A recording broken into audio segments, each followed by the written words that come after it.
Happy Monday, everyone. This is Cody from the Backcountry Pa Podcast. Remember, it may be Monday, but you have the option to decide if it's going to be a good or a bad week. This one, we sat down with Kyle Allen.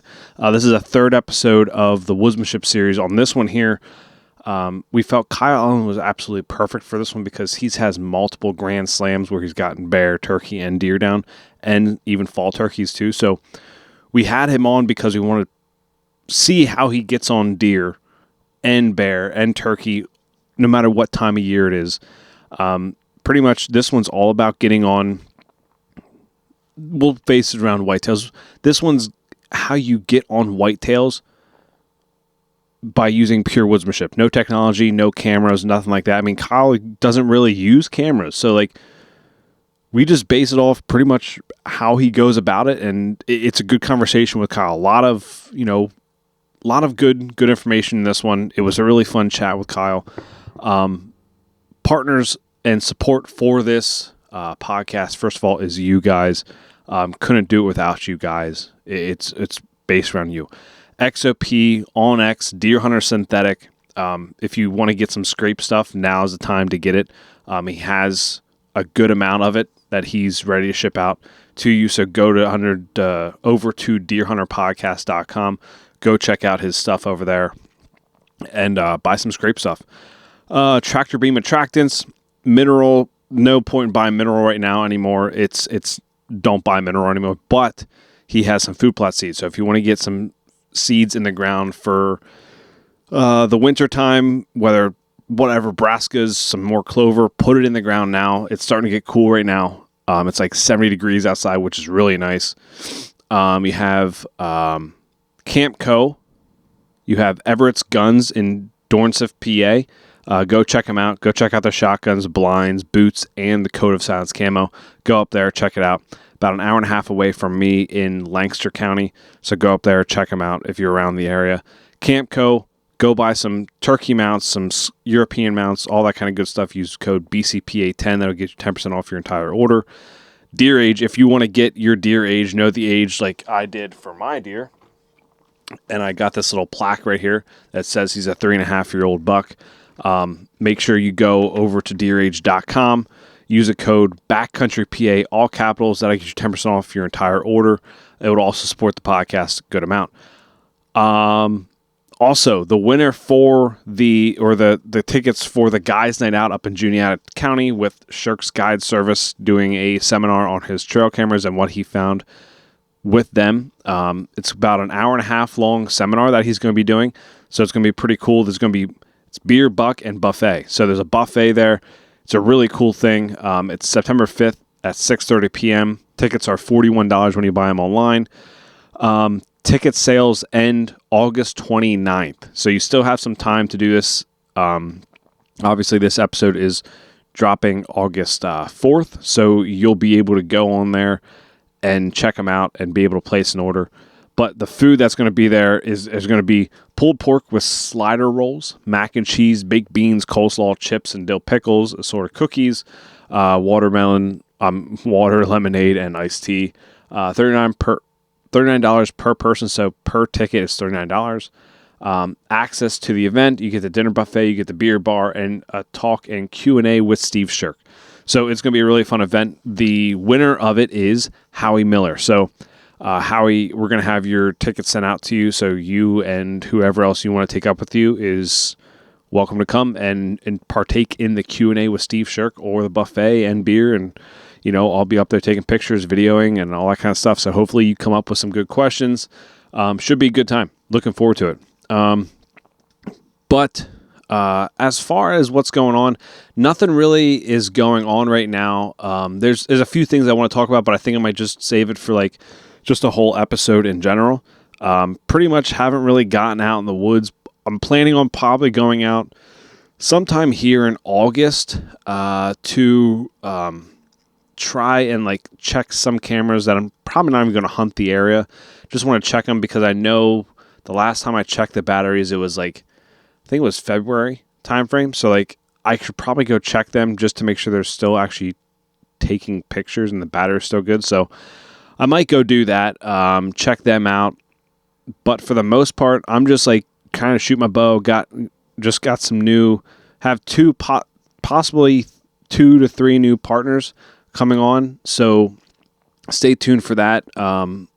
But once everything's official with that, then I'll let that be known of like how you can support the podcast by checking them out if you want to check them out. But really exciting that the season's almost here. It's finally cooled down now, so that's fantastic. Thank God. But going up to Huntstock when this airs, it'll be this week we'll be going up to Huntstock. So that's exciting. Looking forward to meeting everyone, shaking hands up there. Yeah, that's it, guys. I really hope you enjoy this episode with Kyle Allen. It was a fun episode. Remember to keep hunting, keep fishing, and always enjoy the process. See you. Let's get into it. How about that? And Kyle, you want to introduce yourself to the listeners, who you are? And, I think to lead this off, like we've messaged a little bit, like your 5 Grand Slams are very important to woodsmanship. So I think that's a key part that I think the listeners should hear too, because that's huge. Yep. So I started hunting in 2003. Right now I'm 33. So when I was 12, I initially started hunting right away. And something that like a lot of my family friends and that talked about was the Grand Slam, and if you're not from Pennsylvania, you probably don't know what we're talking about, but a Pennsylvania Grand Slam is a fall turkey, a buck, a bear, and a spring gobbler. So if you get those 4 things in the same license year, that's a Grand Slam. So I've gotten that 5 times, 2013, 2014 season, the 2016-17 season, the 2018, 2019 season, and then most recently the 22-23 and 23-24. So I had a back-to-back year last year. So that was kind of cool.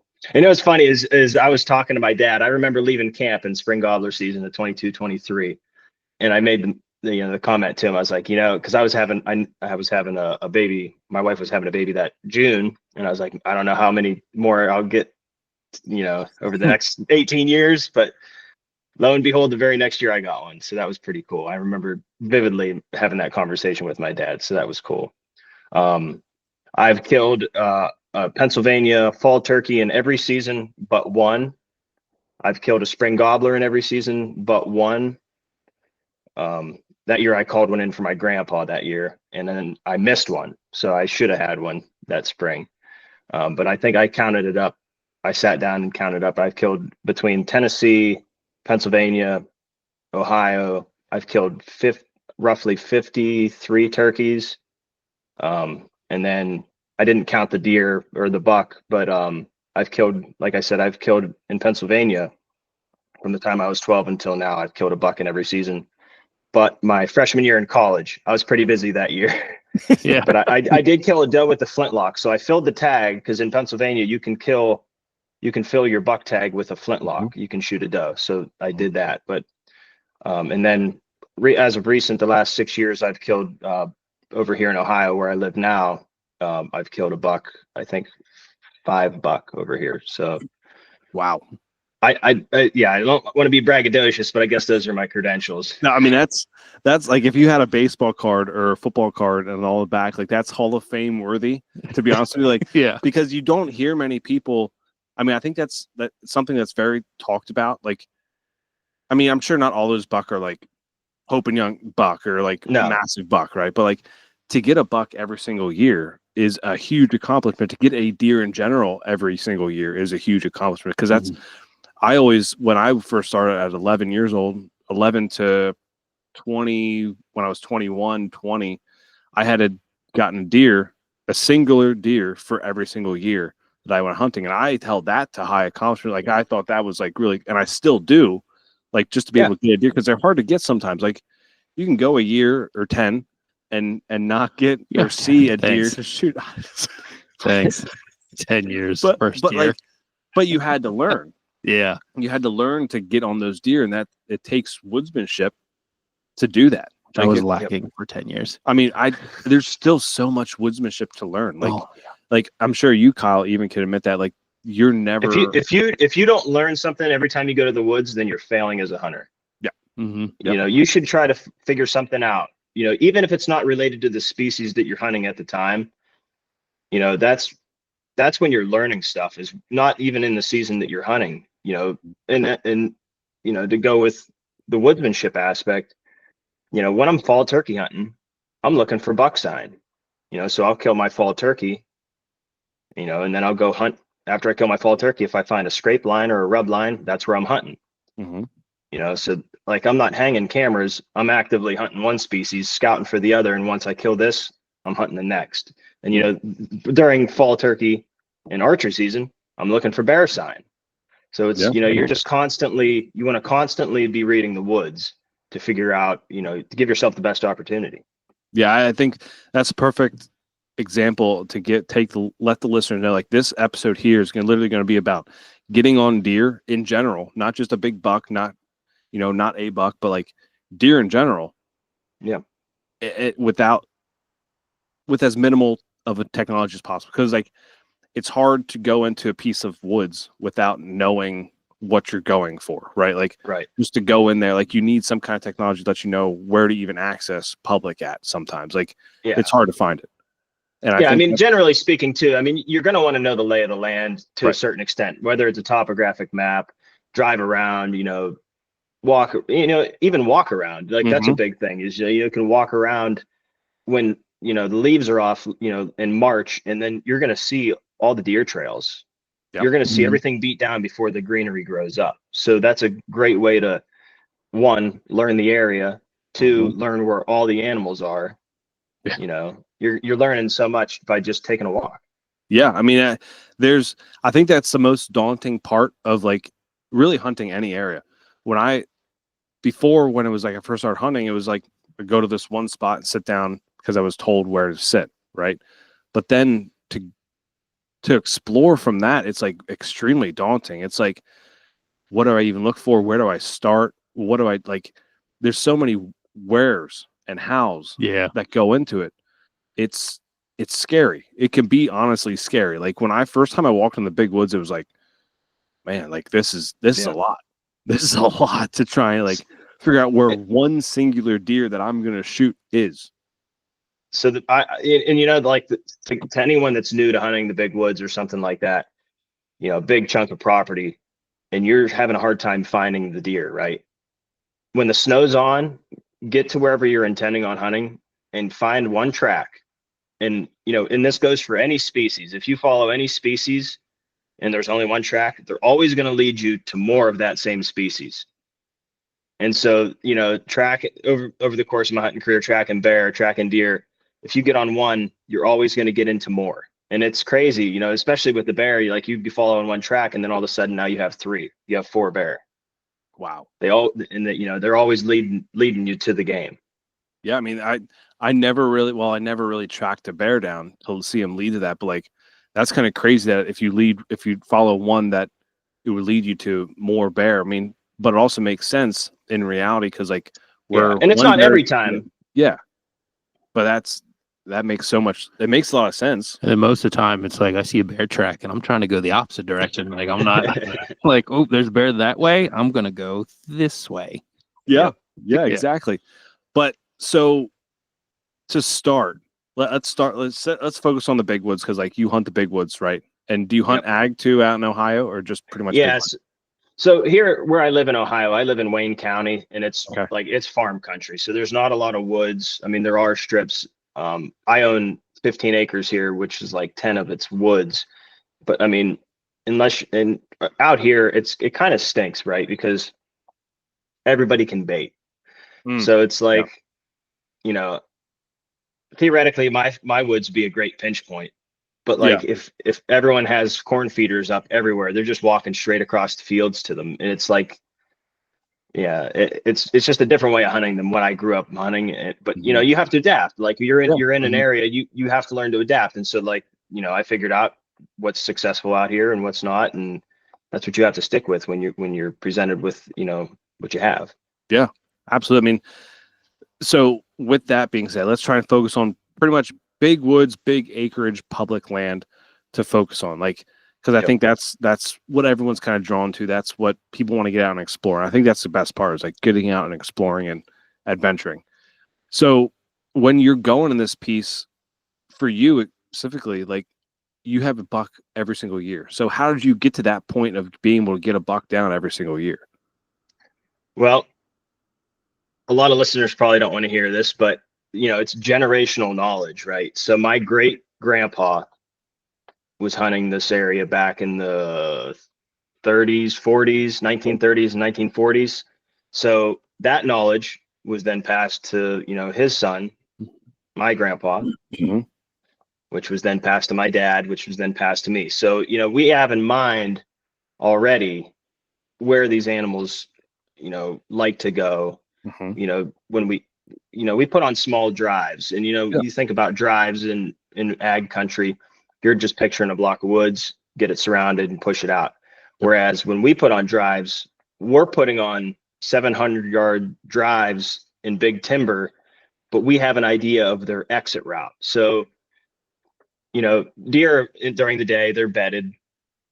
If you spook them, there's a certain route that they prefer to take, believe it or not, regardless of the wind direction, that does play a factor, but for the most part, they want to go to a certain exit and you want to be there. So that's sort of the approach that we take, especially, obviously in rifle season, that's sort of how we hunt successfully. And you can do this with just 2 guys. You don't need 10, 15 guys to be successful big woods gun hunting. Yeah. And another thing we do is we track them down. We get the snow on. We'll do. I've seen some episodes on podcasts where they are spot on with the way they describe tracking these buck in the snow. Yeah. It is a lot of fun to just find a big track. You don't know what it is, and that's like the surprise aspect with hunting without cameras. You just you have this connection with nature, I guess you want to say, that you're tracking this thing down, and if it's legal, and especially in Pennsylvania, if it's legal and it's nice, you're going to shoot it. And there's a lot of thrill to that. So you got something? I was gonna say, it's nice to know. It's nice not knowing, you know, what's in the air, because then you don't have expectations. You're just like, oh, there's this. I didn't know this was here, so I want to take the chance to get like my buck this year. I didn't know he existed until I knew he existed. It was one of those. But going to the generational knowledge, I guess, like the woods we hunt up North PA, my dad has walked those mountains, and he is. I mean, he's done walking those mountains. Let's put it that way. He's put in the miles. He's put in the decades, if you will, of walking. And it's like, why didn't I not take advantage of that when I was? I mean, I'm not old, but when I was younger, I was like, I should have took. But then now, more time. Yeah, but now going, I would take my dad up every once in a while. We'd go look, and it's all of it looks so different now from what he remembers.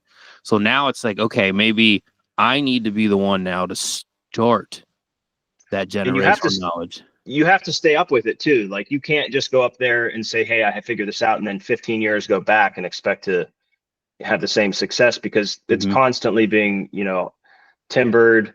There's gas wells put in, there's all these changes to the environment up there that if you're not constantly going up there year after year, you don't have an idea, especially if you just focus on one area, then that's all you're going to know. But, we're hunting, the big woods of PA, that's 500,000 acres of national forest, plus another 500,000 acres of Collins pines. It's a huge timber company. So basically 1 million acres that, if you're able to keep up with as much as you can and figure it out, you're going to be more successful. And so I guess that's sort of the approach that we've taken, because, it's public land. Yeah. I could go to 3 spots on the first day of turkey season, and there might be 3 trucks at all the spots I want to go to. But you know what? I have 15 more spots that I can go to. It's not, especially in Pennsylvania, we're so lucky to have the amount of public land that we have. There's no restrictions really. I mean, and it's something that I'll always take advantage of. So when you say keeping up to date, because I found that, because listeners can be like, oh my gosh, this guy has all the time in the world to just keep up to date with everything, right? But you don't. You have a full-time job, you have a family, you have all this stuff. what's you and your family's process for keeping up to date with these new areas? Because like for me, with this area I'm hunting right now, like I'm focusing on one area, but I'm trying to also learn another area for like when something happens, if I get one down in this area or a shift happens, right? Like the food changes and the deer are out of there, or more pressure moves in this area, which pushes these deer out.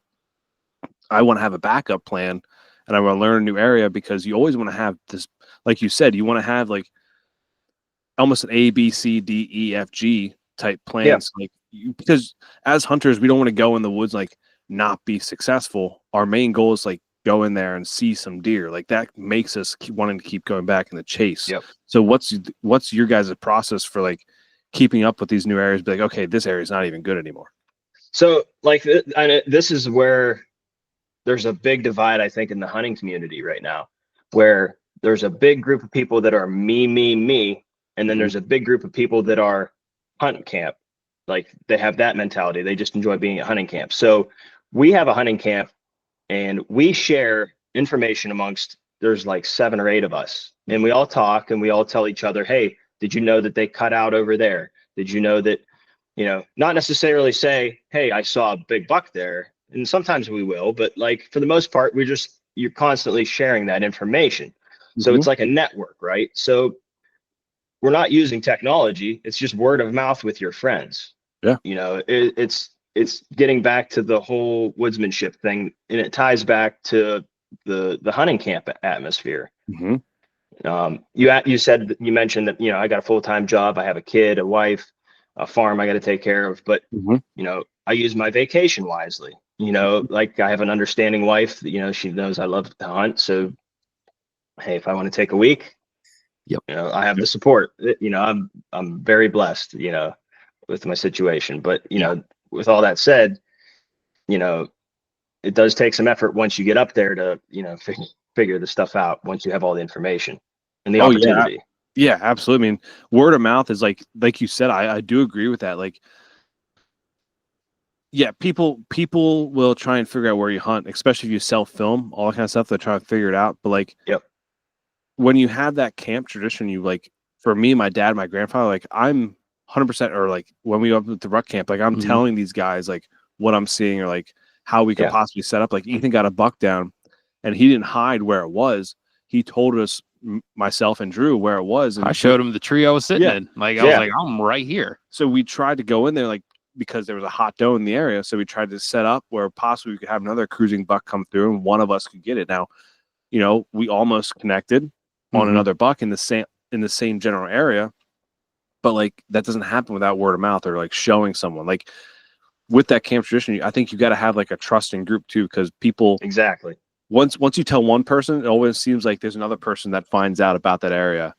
After you tell that one person, especially if they have like a loose lips or whatever, like it's, there's certain things where we have to keep it close knit, like your hunting camp. Like if Ethan and I went in there, I'm sure you guys would be like, okay, this is a good area to set up.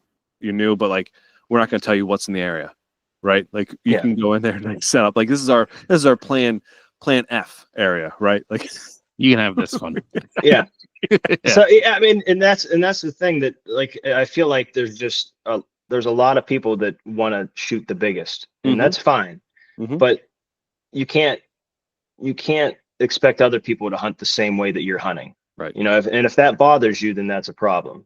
If I set up on a scrape line and a nice 1.5-year-old 8 walks by me when I'm up hunting the big woods, and I just marched around for a week, find and sign, and I have 3 more days to archery hunt, I'm shooting that deer, and I'm going to be excited about it because, I scouted, I found it.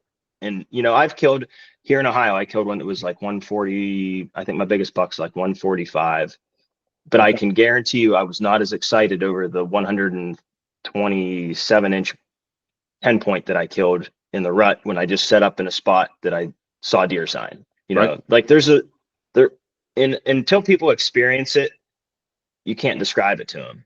There's this whole, I'm having a hard time putting it into words, but like this whole mentality that you have is like, I'm trying to do this bare bones, I'm not using any technology. I mean, obviously the gun I'm using or the bow I'm using is technology, but it was just me and that animal, and anybody else could have sat where I sat. It was public land, but I was there at the time the deer was there. Yeah. Or the bear was there, the turkey was there. It's a feeling that you can't describe to people who haven't done it. Yeah. No, I agree. Like there's even this, like the postseason scouting, which for all the listeners, like we're recording this right now, April 22nd. So this will release June, July, August timeframe.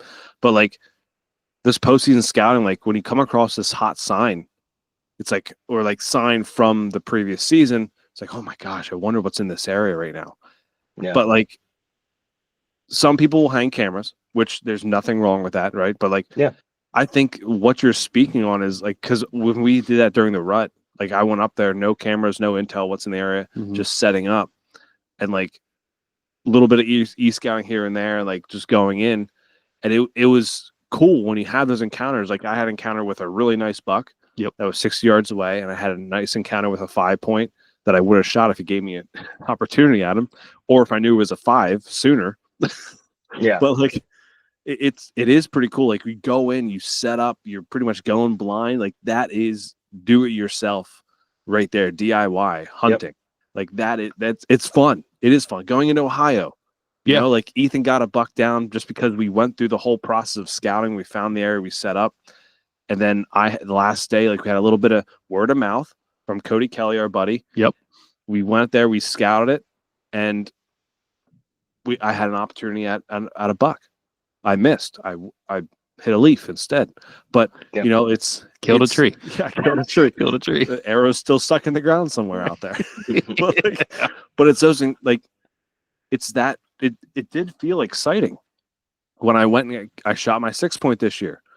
Going in just because of what I saw the deer doing the previous week, of how they're running, where they're running to when I spooked them, going in there, shooting him, going in blind. Like it is fun. It's a feeling of accomplishment that it's amazing. Like you just feel so fulfilled at the time. Doesn't matter how big the animal is. Nope. I knew he was legal. I didn't know he was exactly a 6. I knew he had 3 on one side. I thought he was an 8, to be honest. And then I went up there and I was like, oh my gosh, that's a big 6. Right. But like, it was that excitement, man. Like even with your buck, you had no intel in the area. No, I got lucky. This is where laziness pays off. Let me tell you. It was because I was driving up and it was already light out.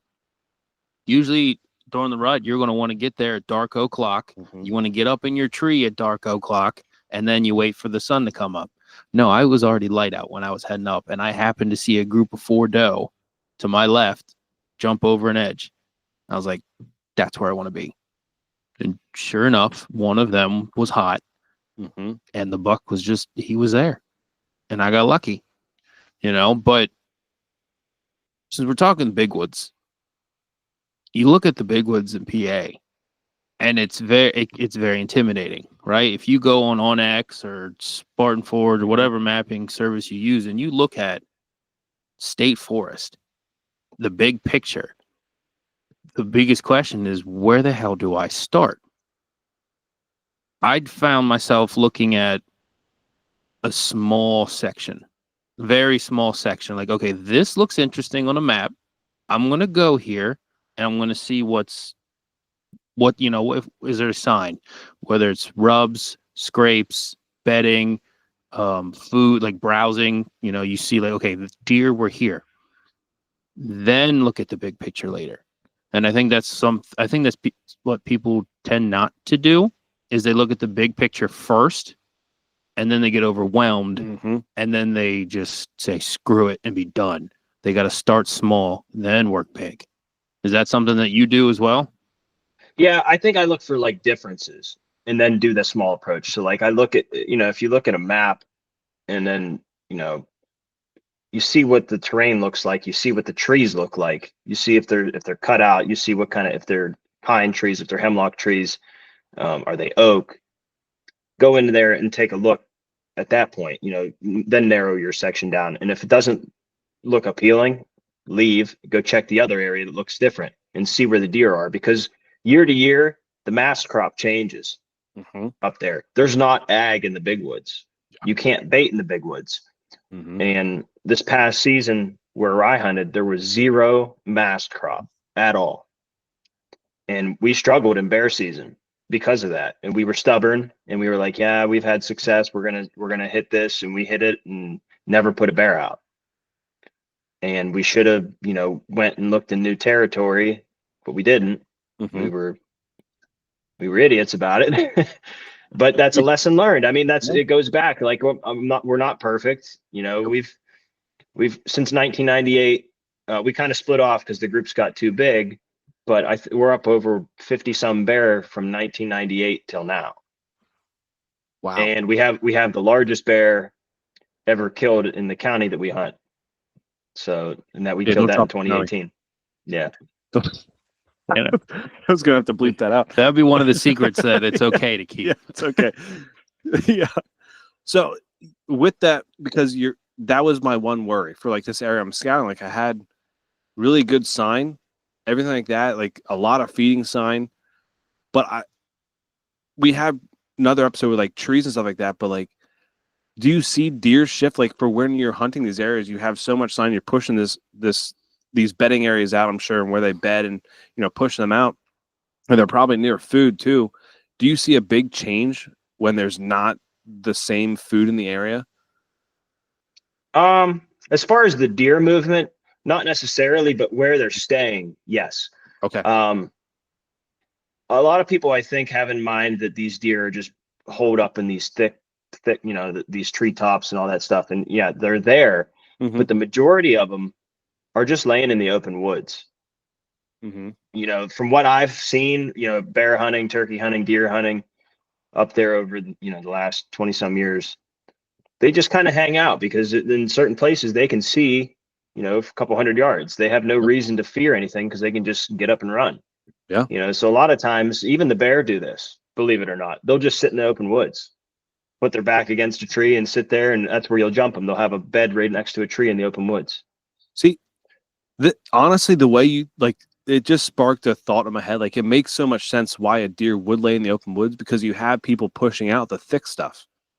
Like, well, predators can get you quickly in there too without your, they could sneak right up on you. And if they have the upper hand, they can't get out in time. Yeah. I found a few, like in my posting scouting, I found a few very nice beds that, there was one really nice one in really thick cover by rocks and all that kind of stuff, like completely surrounded. But yet there was some really good ones just in the wide open. Like it was like they can see more, like they're going to see more and they're going to hear more before you even get there. I mean, it makes sense. It may depend on the weather, the conditions that day. Some days they might, I've never, it's not something that I've paid attention to, admittedly, but you do see them just, they'll be randomly laying, obviously when it's snowing and raining, the majority of the times you'll find deer in the hemlocks because it's thicker, denser, and they're not getting wet.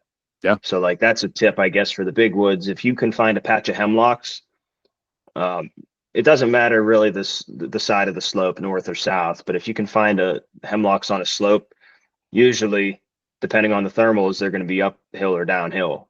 Yeah. But they don't like getting wet just as much as we don't, believe it or not. So they'll go in those hemlocks. So that's a good point, because like slope, angle, and all this kind of stuff, and which side, north, east, south side, how long did it take you to build that woodsmanship? Be like, okay, it's a little colder out, they might be on this side, or they might be on that side, or like it just doesn't really matter.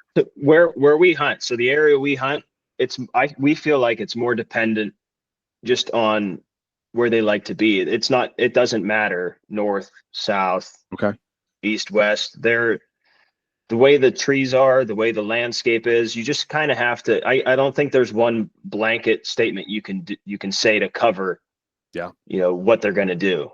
I've noticed that it's probably dependent upon the day, the wind, is it going to rain? We catch them in these areas, not in the same spot every time. They kind of just go where they feel they're most protected and most comfortable. They can smell well, see well. That's what I was going to say. I think it has more to do with pressure. Like especially during that rifle time frame, I think it has more to do with pressure. Like where deer will suffer through a little bit of cold.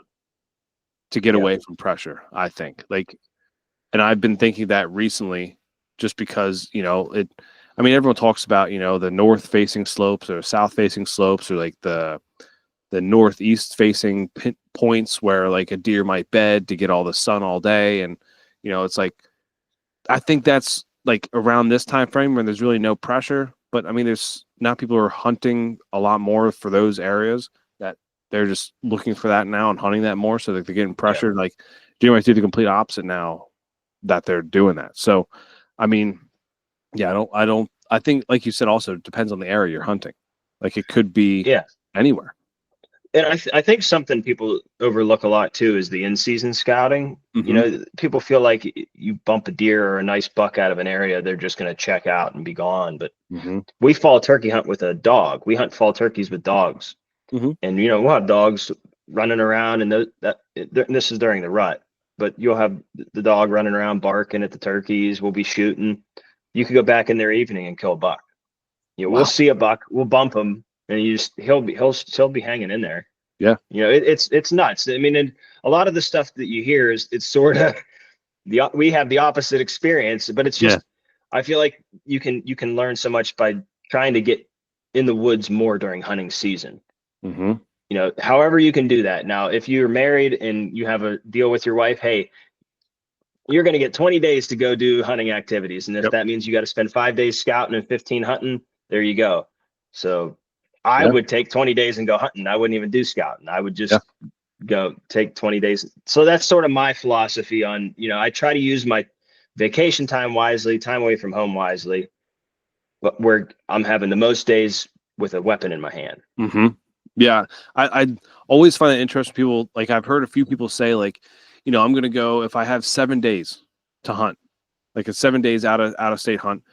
Those first 3 days, I'm just going to go in the scout and not even take the weapon in with me. I'm like, I think I would always take the weapon in. Like that's like, sure, you may not see a single thing, you may jump something, but like if I'm going in the woods, if I'm out of state, that weapon's gonna be in my hand at all times. Like I think that's, like you said, it's very silly to do that. Now these people, they might have success with that, but like for me, it's like if I'm doing that, I'm gonna have my opportunity anytime I have it. Yeah. And granted, some people might be doing that for the fact you can only get a 3-day license and then they're gonna scout for 3 days. But if I'm making that trip and it's far enough away that I'm gonna scout and stuff like that, then I'm just going to pay the extra money, have the tag, and, I love hunting. So like I'll, save and spend my money on the tag. Yeah, absolutely. And to go back on your point, when you said about you jump a buck in the morning and then kill him in the afternoon, kind of like when you're, running the dogs for turkey and everything. I think people forget that's like, oh, they jumped a deer, so they have to go find it. They have to go chase it. They have to whatever. It's like, no, like, yeah, you jumped that buck. But now that buck knows, oh, this spot works because I was successful in escaping a threat. So they're going to want to come back to that spot because they know they could survive at that spot because they know when there's a great point. Problem. That's a great point. I mean, I had it. This was a couple years ago. I was hunting a piece of public down home here during, I think it was archery season, and I jumped a couple doe in this area. And I just sat down right on the ground, right next to a tree. And within 20 minutes, I must not have scared them enough, but I say within 20 minutes, those same doe just came back around. I never got a chance to get them, but they just came back around because they were just like, yeah, we're okay. Like, we're fine. We escaped the problem. We think it's gone now. So let's go back to that spot.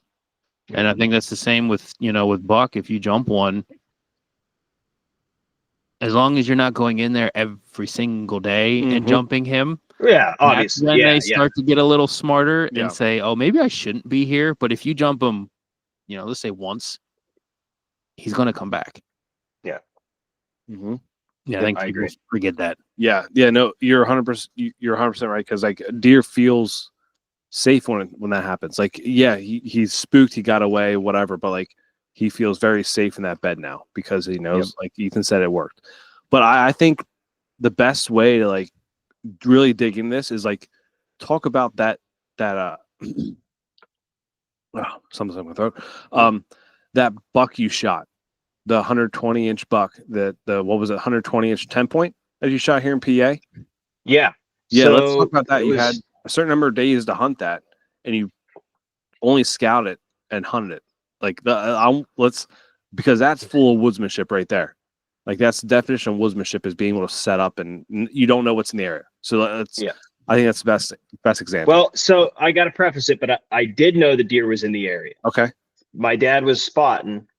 Yeah. So I take a week. So I'll start at the very beginning. Okay. I have a turkey dog, and my family and I and friends, we go up, and we're the crazy people that go up and take a week vacation to mainly turkey hunt during the first week in November when everyone else is hunting the rut.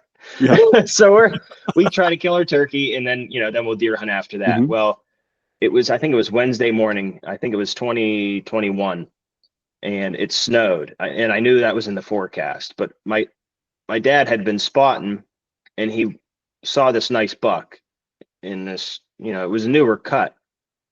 And he said, "Hey man, there's a nice buck in there." And I said, "You know what?" I said, "I'm going to go try to hunt in there. There's obviously a hot doe in there." And I remember my grandpa showing me this spot, and I don't know if he remembers, but there was this trail that took you back. And I remember seeing this licking branch, and I swear to God that I was probably like, I don't know, maybe 18, 19 when he showed me this. And so I'm like, I have this in mind that licking branch is there. And when we saw it and he showed me it, there was just dirt kicked all over. So fast forward now, over 10 years later, I have this in mind. I go in there, and it's there still. Jeez. That same licking branch is there. So I go in there and set up, but when walking in there, it looks like a cow pasture, the way these tracks, if you even when the snow's not on, if you look, you can see the indentations where deer step. Mm-hmm. And there was just so many tracks through there. And it was obvious to me that they were, using that to either go through there at night or the morning or afternoon. I didn't know, I just going to hang and hunt. So I hung the tree stand, I think it was Monday. We turkey hunted, and then I hunted that Wednesday morning. I woke up super early, and I remember my brother saying that Kyle must know something that we don't. He's going in there. And so anyway, I get up in there, and lo and behold, I hear some grunting that morning, and here comes a doe, running. So I'm like, I stand up, I grab my bow, and there's a 6-point that comes by.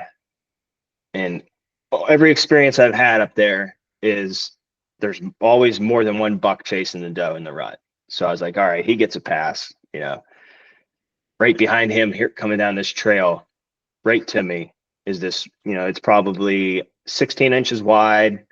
The tines are probably about 8 or 9 inches, and he's walking straight to me. And I shot him at 5 yards right under my stand. He went off and died like 150 yards later. Oh my gosh. So I guess that ties to a lot of things that we already touched on was, the word of mouth, generational knowledge. My grandpa showed me, and I don't even know I think we might have even just been taking a walk, but him and I found that spot. And so I had the spot in mind, over 10 years ago. Yeah. And, you always hear a lot of people talking about, hey, you got to get way deep in the woods. I couldn't even park in the parking lot. I parked out by the main road, and I could see the headlights of all the cars coming. I was less than 120 yards from the parking lot that people would normally park at. Yep. Yeah. And actually, I've hunted that spot a couple times, and I've seen deer walk through the parking lot. So like, it's an overlooked spot, but the deer use it. So I'll hunt it. Yeah. I mean, I'm amazed by that licking branch still being there. Like, was it? It wasn't. I don't know if it was the same tree, but it was right there on the trail in the same spot. Was it this scrape, like this same one, new one? Was the scrape itself like one of those big ones they always talk about, or was it just like the size? It was like the size of a F-150 hood. The hood on an F-150. I have yet, like, I think, do I? Yeah, the one I found Yeah, I would say it's a good size one. It's about the size of this table right here. Mm-hmm. I would say, like, but I feel like those are getting harder and harder to find now. Like the car size scrapes, like I feel like, you know, deer getting spread out more and all this kind of stuff because pressure probably. But I mean, that's pretty cool that, you know, you 10 years and you found it's right there again. Like and that's no BS. That's no BS. That's a true story. So you shot that one, and it's like, how often would you go back to that spot yourself? Like, how often would you want to go back there to really hunt it? Because I feel like a lot of people talk about like overdoing a spot, like over hunting a spot, like every 10 years. I mean, I hunted it. So I hunted it the next year. But then I started seeing the deer walking and crossing just like probably, I don't know, like 80 yards from my stand. Like I said, they were walking through the parking lot. Yeah. So I moved my stand over, and man, I missed. It would have been the biggest archery buck I ever killed. It was the very next year. It would have probably scored like 135. I want to say if the one I killed scored like 125 ish. Yeah. The one I missed, I shot over its back. Actually, I didn't shoot over its back. I stuck one in a beach sapling. No. Yeah. So I had to. But that's it's so true, because I hear everyone say like once one mature buck dies in an area, eventually another one will take over because he knows it's a safe spot and he knows there's good stuff in that area. So like he'll take over. Like it's just same with the beds. Like if one deer dies in that area, the new buck, the new does, whatever, they know exactly where to go to be safe, because it's just a generational thing. Like just like you're talking about generational knowledge being passed down from your grandfather to your dad to you and all that kind of stuff.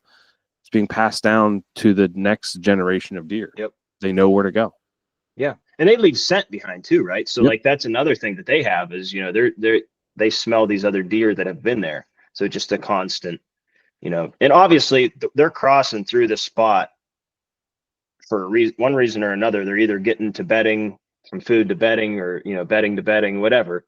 But they like to go through there for whatever reason. And the majority of the trees are beech. It's interesting too. Okay. It's like a beech flat that they like to cross through. And they're crossing a decent road that gets a lot of traffic. So like that's another thing I think I would, you know, you asked about, you know, tips for people that want to go hunt the big woods.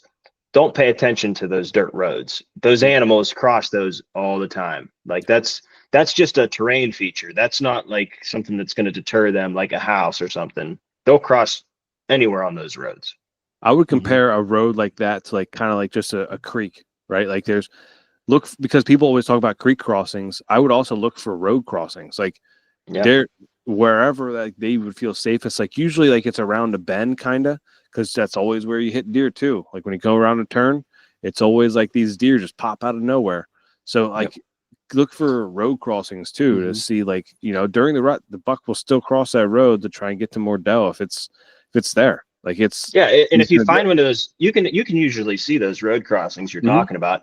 If you see one of those, get out, walk up the trail and see where it goes to. Like try to follow the trail. That's like something that I would do. Like that's, you know, I would be curious. I'd be like, well, where the hell are they going to? Where are they coming from? You know, that's just something that I always, if I see something in the woods, even if say I'm like spring gobbler hunting and I see a trail, deer trail or something go off, I'll take a little time out for my turkey hunt and do some investigation, you know?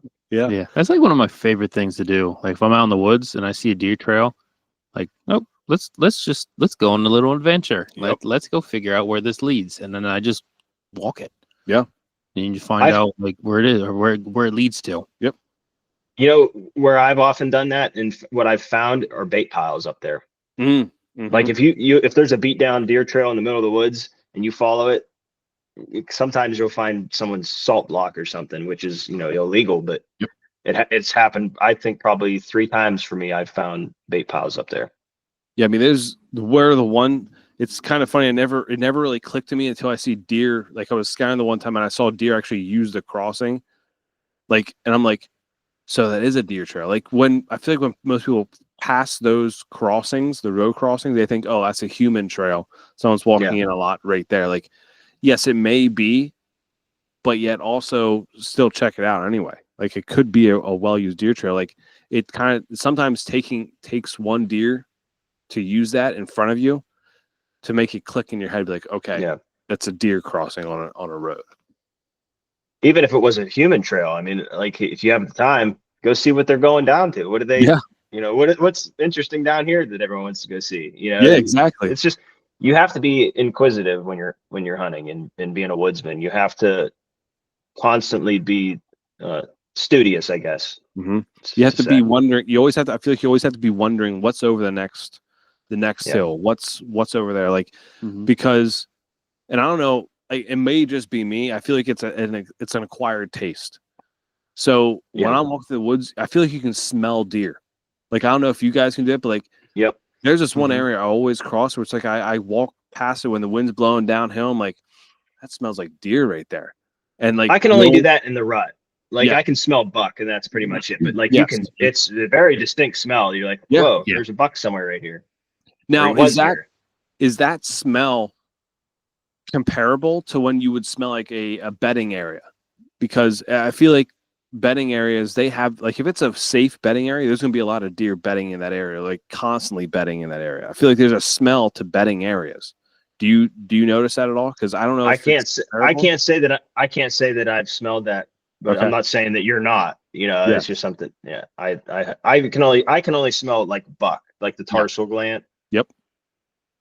Because that's what I smell too, is the tarsal gland. I'm like, I think I said it to you a few times. Or maybe it was my dad or something. But like it was like, I smell a buck. Like I smell, like it was almost like I smelled it right away. I was like, Yeah, I smelled mine this year. Yeah, right. I mean, I was downwind to him when he was chasing the doe, and I was like, I didn't even see him yet. I just hear them running, and I was like, well, yeah, that's a buck chasing a doe.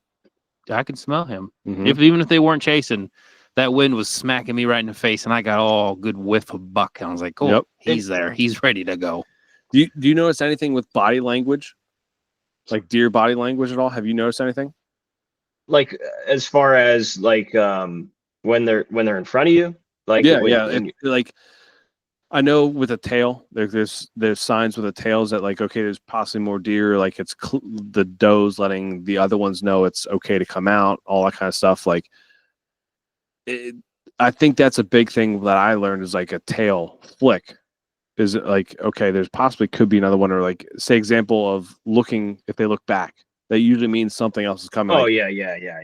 So that's pay attention to that. You know, I think the tail flick is like a contention sort of, you know, like they're comfortable.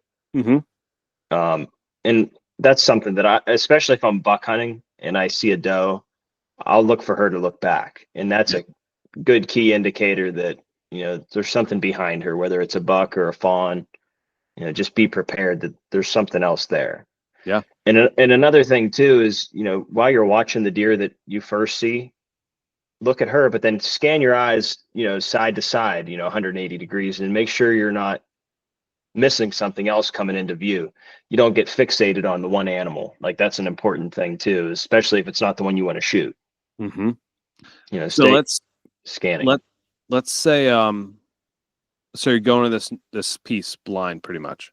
Like you're scouting your way in, just like you did for your other buck you got. So you're going in. What makes you want to set up in that area?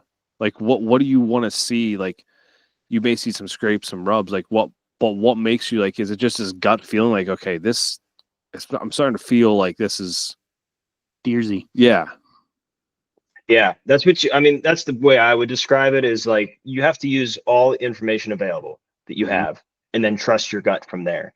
So this year in rifle season, I took Monday, Tuesday, and Wednesday to rifle hunt of the last week.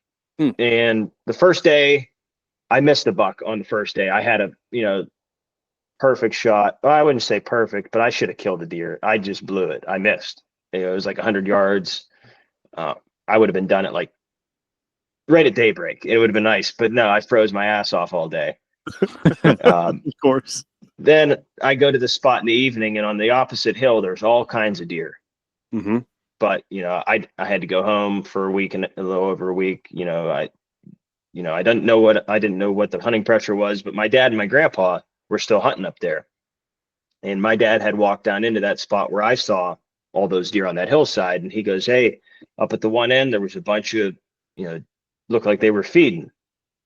So with everything I knew, that was the best place that I had a chance to go get one, that first evening I was hunting.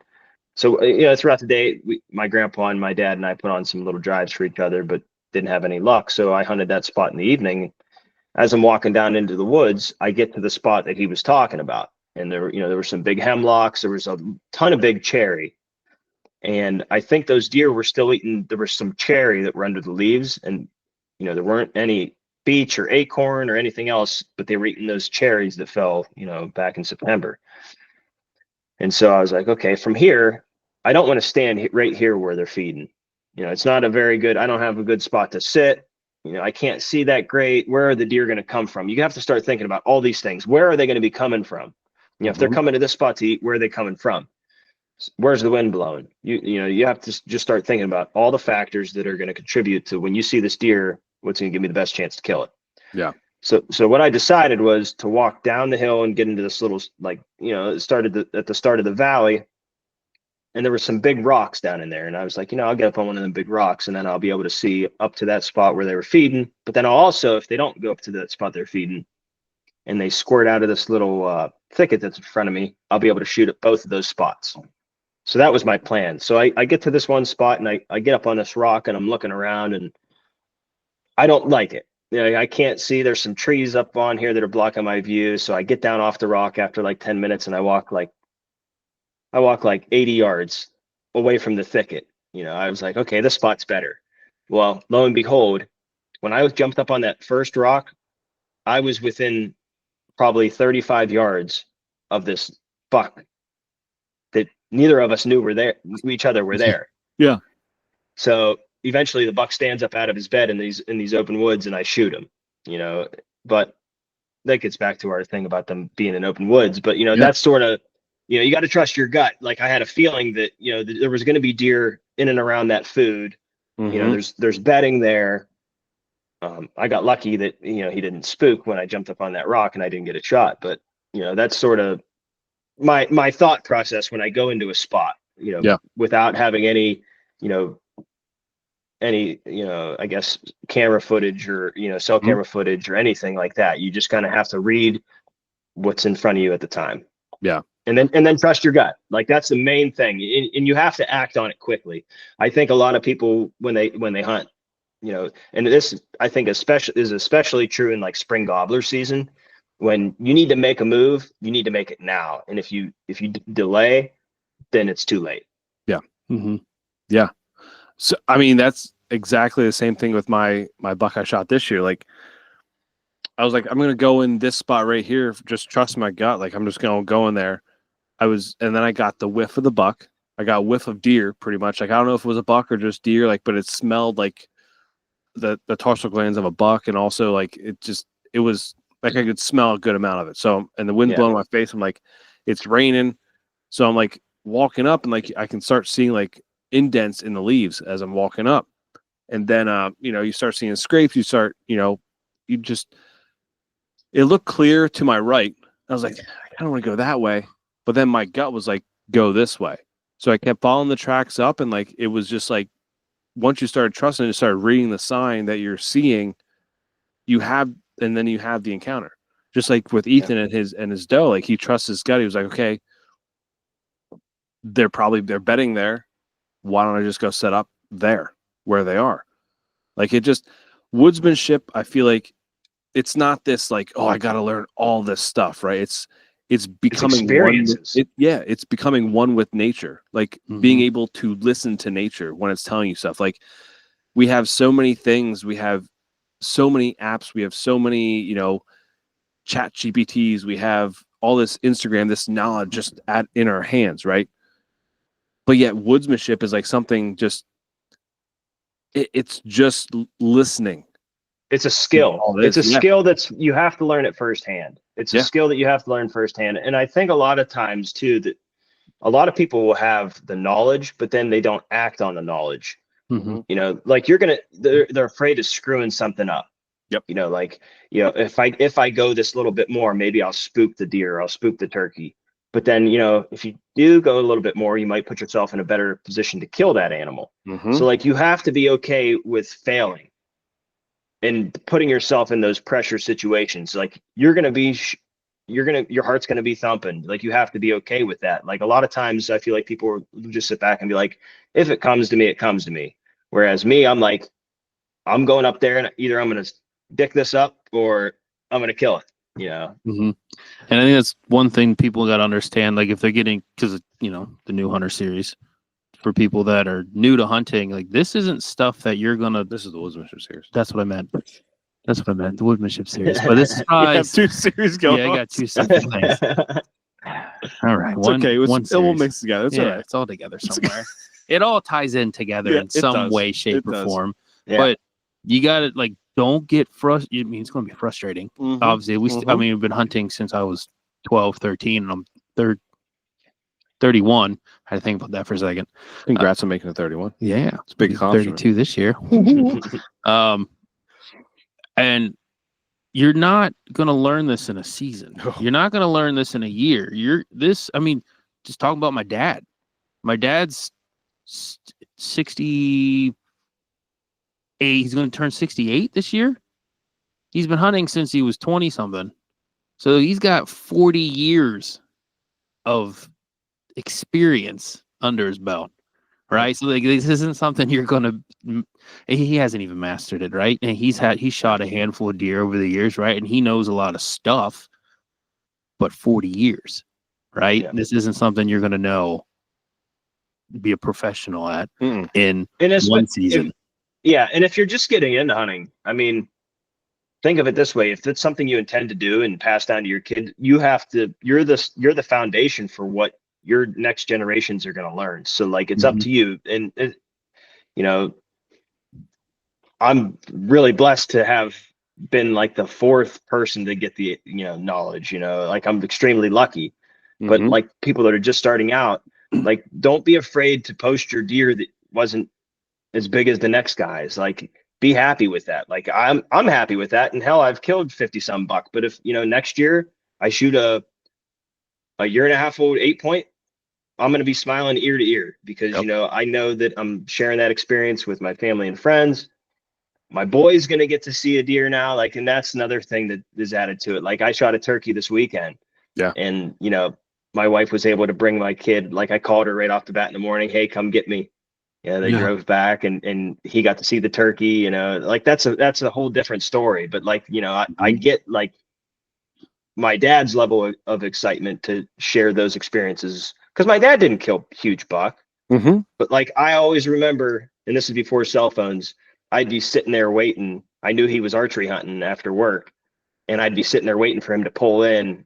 And, if he pulled in before dark, I knew we were going to look for a deer. And, that was always a big thrill for me, and my brother to be able to go help him track those down. Like, that was, that's when we started learning.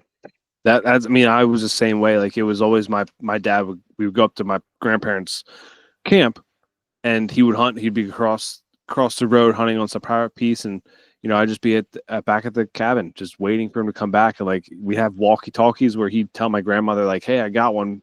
Have my grandpa come over with the tractor to get it out, right? So like, I'd ride in the tractor trailer over to get it and put it in there, and I ride back over. Like, it was it was the best thing ever. I almost said funnest. It was the most funnest thing ever. Funnest thing. But I mean, it's. But from that moment on is when the first moment you step in the woods is when you start building that woodsmanship. No matter what you learn, no matter what you see. Like, for me, I just recently started taking my 2-year-old daughter out scouting with me, or just walking in the woods, or just checking trail cameras, or doing everything. Like, I found myself like telling her what things are. Like, hey, she has no idea what anything stuff is. She has no. They listen though. I mean, they do. My son's 2. He's just turning 2, but like, they sit there and they'll listen to you. It's cool. Yeah. It's funny. Like, we'll be walking through the woods, and I'll like, Raylan, that's a buck rub right there. They'll walk past other trees, and there'll be an actual buck rub. She's like, buck rub. Yeah. And I'm like, they pay attention. I'm like, wow, that was pretty impressive. Yeah. And then I say scrape, or like I found a good deer bed, and I found hair in it. And I got down. I was looking at the hair, and I was like, this is deer hair, Raylan. She goes, deer hair. And like, she's just playing with, like, it's like, you're building the foundation. Yeah. She might not be into hunting. Your son might not be into hunting. Like, we just don't know. Right. But it's like, it's building those foundational pieces in case they are, where they can start building that woodsmanship to do the things that they enjoy. Like, we enjoy this. Like, we have a passion, or else we would not be putting ourselves through the pain of going out there, walking 5+ miles, or setting up and freezing and going out in the pouring rain or the snow or whatever. I feel like there's and I am guilty of this myself, but like, calling hunting a sport, I just feel like it does a disservice to the animals, because it's not a sport when the other team doesn't know they're playing. Yeah. Yeah. You know, I think we might've talked about that before, but you know, I look at it this way. You know, it's a skill that you have to learn to master, and not many people, if anybody, has ever mastered it, because you're hunting an animal that's trying to survive. Yeah. You know, so and getting back to the with our kids, you know, I would rather shoot 100 or not even 100-inch deer and have fun with my son dragging it out than get 200 likes on a 150-inch buck that I shot on and posted on Instagram. You know, so that's kind of the stage where I'm at right now. And I guess maybe I always have been, is, you know, do it for you, and don't worry about anybody else. Yeah. I'm the exact same way. Like, if I can get a doe down and see my daughter like go up to it and touch it and do all this kind of stuff, like, that'd be, I'm just happy with that. Like, yeah. Would we all love to get big buck? Yeah. Absolutely. Hell yeah. But that's not what I'm doing it for. Yeah. You know? Yeah. That's not, I feel like when you just chase after one deer, you're not really building woodsmanship. I feel like when you just chase after deer was when you find more, when you learn more from these deer, then eventually you'll get on big deer. Eventually you'll get on them. I mean, I guess you have to ask yourself, what's more impressive? Hang 20 surveillance cameras to kill a 180-inch deer, or track down a buck with your rifle in the snow and you have no idea what it is and walk 3 miles and shoot it? Which one's more of an accomplishment? And if there isn't a right or wrong answer, you know, you can make the determination for yourself. The Game Commission lays out the laws. You know, here's what everyone is allowed to do. And then whatever you need to do to meet the standards of what you were trying to hunt, or, you know, or accomplish, you can use all of those tactics. You know, if you want to go bare bones, just do whatever makes you happy, but don't expect everybody else to do what you're doing. Yep. There's always going to be an argument for, you know, oh, there shouldn't be any cameras. There should be cameras. You know, there's always gonna be, just same with crossbows and compounds, right? Like, it's always going to be that argument. There's always, not everyone's going to like the way Ethan hunts. Not everyone's going to like the way I hunt. Not everyone's going to like the way Kyle hunts. Like, it's just one of those things where it's like, there's always going to be an argument no matter what. But we just have to realize, as hunters and outdoorsmen and woodsmen, that we're all in the same boat. We still want hunting to be here, and we just have to work together and not, you know, not ruin hunting for crossbow hunters, which ends up ruining hunting for everyone else. Yep. Right? Like, if we lose crossbow hunters and they say, you know, F this, we don't want hunting at all anymore now. We just lost a lot of people, probably. Because, I mean, there's a lot of people getting into crossbow hunting because they want that extra time to hunt. Or even compounds. Like, compounds and traditional archery, they don't necessarily see eye to eye. Like, well, that's not. I bought a longbow, and it's not even close to being the same thing. Yeah, it's not. I have a 2001. My compound is a 2001 High Country Power Extreme, and when I pull that thing back, I can sit there and there's no weight, and I can hold it, and then I pull a trigger. Yep. You know, people say, well, you still got to pull it back in front of the animals there. Well, hell, I'm 20 feet in the tree. You know, that's not, if I'm hunting in the woods, it really isn't that hard. Like, people make it out to be an extremely hard thing to do. But I mean, if you have your setup decent, like, you can easily pull back on a deer. Now with a longbow, when you pull that thing back, you're not holding that thing for more than 5 seconds unless you're very conditioned to hold it. Even that, you're not holding it. The average person isn't holding it for more than 10 seconds. Yeah. And then you're going to start shaking. It's there's levels, and you have to pick which level of hardness you want, and exactly. you don't have to look down on anybody else just because you chose something over somebody else. Nope. That's a very connectable thing to woodsmanship, because it's just how hard you want to make it, how difficult you want to make it for yourself. So if you want to explore more and learn more about these deer, get out there, do that. Like for me, when I first shot my first buck with a crossbow, I was like, okay, now I want more. I want it to be difficult. I made it more difficult on myself. Don't know why, but I made it more difficult on myself. And now I went to a compound. Eventually, maybe I might go to a trad bow. I don't know. It's just one of those things where it's like, it's a progression of the hunter. So like, you start out as just pure rifle. I feel like a lot of people start out with pure rifle. They build the amount of woodsmanship they get from rifle season from that. Then eventually they make the transition to crossbow, compound, whatever, make it a little harder. Then it's like, okay, now I want to go backpacking for elk, and then they make that hard and they get addicted to that. It's like, we always want to, if you're not learning, you're not growing as a hunter, as a person, as a man, as a father, whatever, like, what's the point? Yeah. You should be wanting to grow. You should be wanting to like build as much knowledge as possible.